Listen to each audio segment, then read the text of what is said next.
In the autumn of 1944, the French countryside peace was suddenly disturbed by faint beams of light in the distance, growing brighter as a convoy of trucks barreled down the winding roads, their tired drivers straining their eyes to see just a few feet ahead. The elusive Red Ball Express carried vital gasoline and ammunition, fueling Patton's tanks and keeping the push into Germany alive. Without warning, the sharp crack of machine guns split the air. At first, Lieutenant Charles Weko thought it was a civilian pelting stones against their Jimmy vehicle.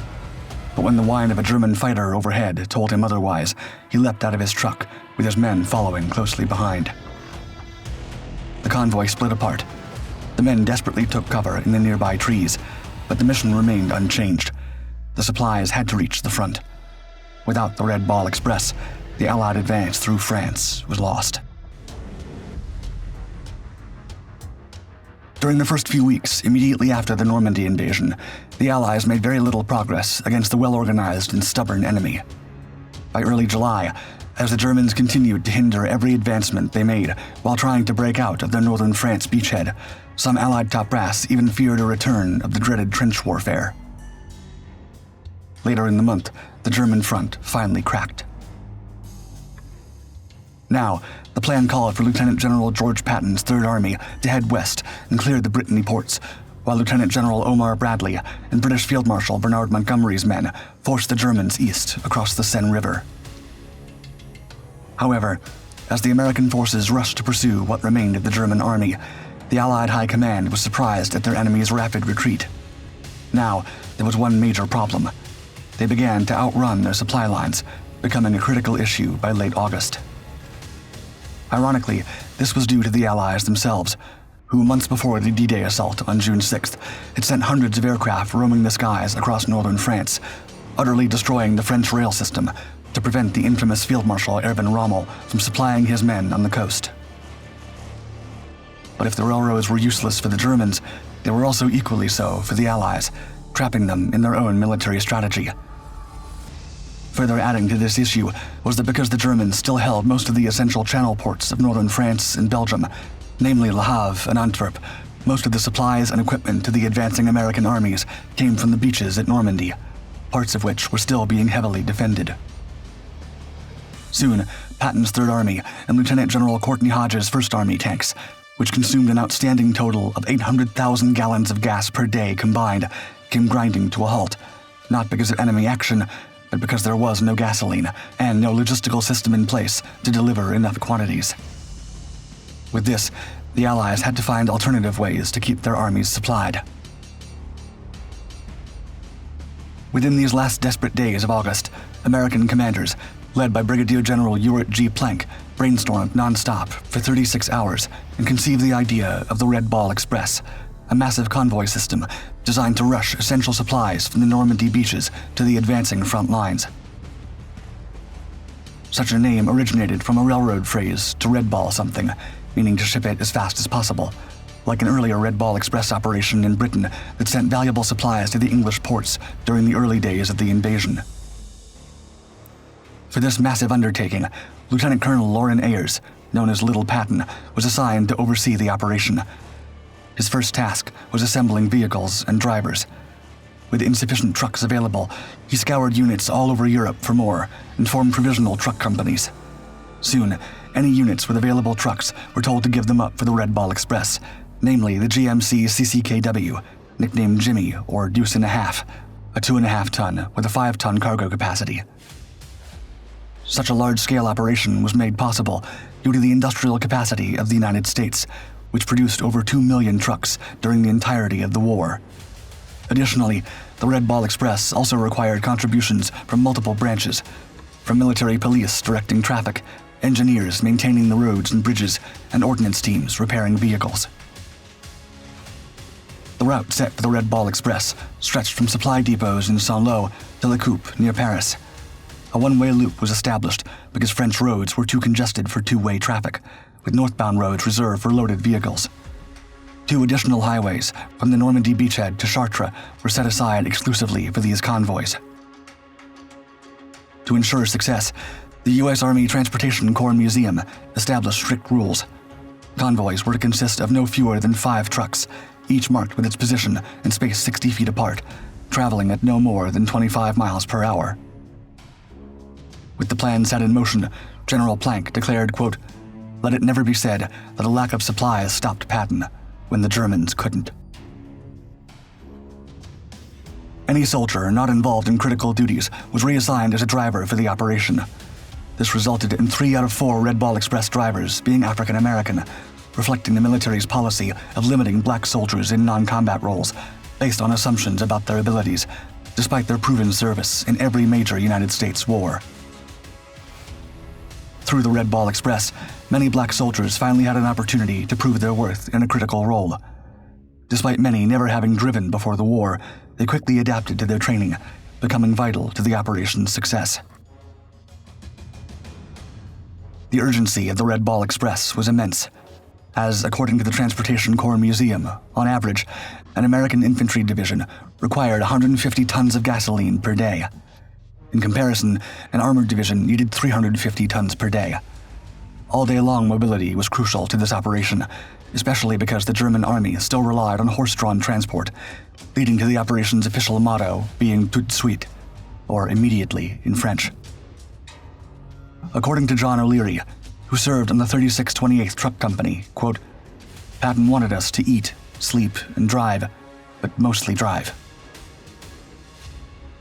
The need for supplies in northern France was so great that the Red Ball reached its peak performance in the first 5 days of operation. Beginning with only 67 truck companies, by August 29th, about 132 companies operated nearly 6,000 vehicles that carried 12,342 tons of supplies to forward depots, a record that went unmatched in the 14 following weeks. As the fighting moved beyond the Seine and Paris, the army extended the routes further east. Civilian and unrelated military traffic was strictly banned from the Red Ball route, a rule enforced by military police and drivers. During their journeys, the convoys often ran at full speed down the middle of the road, trying to avoid mines on the shoulders, and stopped for absolutely nothing. Despite the original rules, mechanics tweaked the Jimmy's carburetors, pushing them past their 50 miles an hour factory limits, while drivers quickly learned to remove the governors that held back power on uphill climbs, hastily reattaching them for inspections. As the truck drivers' antics became more and more famous around the front lines, both British soldiers and French civilians knew to quickly clear the road when Red Ball convoys came barreling through. The vehicles traveled in convoys, each with a number marking its position, with a lead jeep carrying a blue flag and a cleanup jeep at the rear with a green one. With so many daily operations, the vehicle's batteries drained, engines overheated, motors burned out from lack of grease and oil, transmissions were pushed to their limits, bolts loosened, and drive shafts fell off. In the first month alone, Red Ball trucks went through 40,000 tires, most of which were retreaded and recycled, often returning from repair depots, glued and taped back together. Keeping the supplies flowing meant maintenance rules often went out the window. A common saying at the time was, quote, "Red Ball trucks break, but don't break." The drivers knew every box of ammunition, every crate of rations, and every package of medical supplies could save lives at the front lines, creating a constant atmosphere of intense urgency among the supply teams. According to Fred Reese, a former mechanic in a European theater ambulance unit, recalled, quote, "Oh boy, do I remember that Red Ball gang. They were a hell of a crew. They used to carry ammunition boxes twice as high as the top of the truck, and when they went down the highway, they swayed back and forth. They had no fear. Those guys were crazy, like they were getting paid for every run." Racing to keep up with Patton's rapid advance, supply drivers carved out improvised routes, ensuring supplies would be waiting when his troops arrived. Driving night and day, week after week, exhaustion was a close companion of the truck drivers, who took turns at the wheel. As the trucks rolled along at dashing speeds, they passed scenes of war's destruction, decaying livestock, bombed-out villages, injured soldiers, and charred vehicles. At night, drivers drove blind or used dim cat-eye lights to avoid detection by the enemy. Life on the road with the Red Ball Express was far from safe, especially for the black drivers. Often, commanding officers would send them into areas suspected of harboring enemy soldiers. While driving through Belgium, truck driver Rudolf Kohler and his convoy, faced constant threats from mines and enemy artillery. During one mission, a German 88mm gun struck their column, destroying the first 2 trucks. When the convoy stopped, the nervous drivers made a deal with their captain. They would only continue if he led the way in his jeep. After assessing the situation, the captain found an alternate, safer route. Though supply routes rarely saw direct combat, Red Ball crews faced increasing threats from German aircraft as they approached enemy territory. Even with their diminished numbers, Luftwaffe fighters still swooped down on vulnerable convoys. The trucks carried 50 caliber machine gun mounts in their cabs, but these minimal defenses offered little protection against air attacks. First Lieutenant Charles Weko remembers being aboard a convoy when they were caught by German fighters.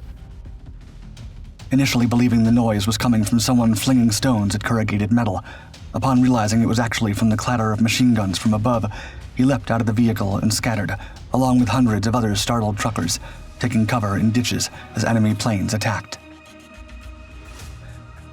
Nonetheless, their efforts were well appreciated by top brass.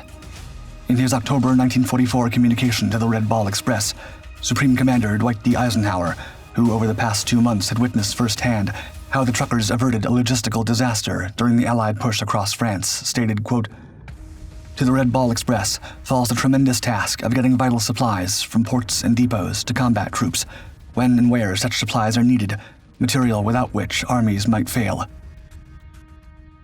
To you drivers and mechanics and your officers who keep the Red Ball vehicles constantly moving, I wish to express my deep appreciation. You are doing an excellent job." By the fall of 1944, the majority of the Germans had been driven out of France and the Low Countries they'd forcefully taken nearly 5 years earlier. The Allies had captured and restored key Channel ports, especially Antwerp, and repaired French railways, greatly improving their ability to move supplies into Europe. With the flow of Allied supplies across the continent, mainly thanks to the men of the Red Ball Express, fewer convoys were needed to make the long trek from Normandy to the front lines. Now a victim of its own success, the logistics route was officially ended in November 1944, but not before one final test. On December 16, 1944, Adolf Hitler launched one last desperate operation to win the war in the West, or at least strike hard enough to compel the Americans and British into a separate armistice without the influence of Soviet Russia and other factions. German forces struck without warning through Belgium's Ardennes forest, overwhelming the scattered American defenses. The unexpected offensive carved such a deep path into Allied territory that the resulting protrusion in the front lines created what commanders would call a bulge on their situation maps. The Red Ball Express's massive supply deliveries in the months before the Battle of the Bulge proved crucial. When German forces attacked, American troops found themselves well stocked with fuel, ammunition, and weapons from these forward supply dumps.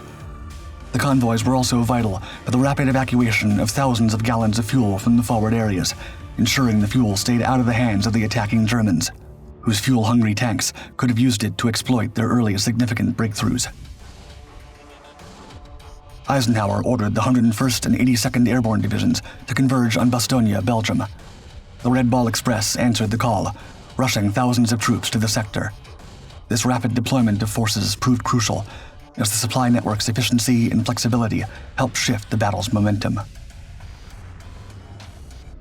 As the dust settled after the Battle of the Bulge, the Red Ball Express, having dutifully served its purpose, faded from the front lines. While its days were short, the elusive Red Ball Express myth never really went away.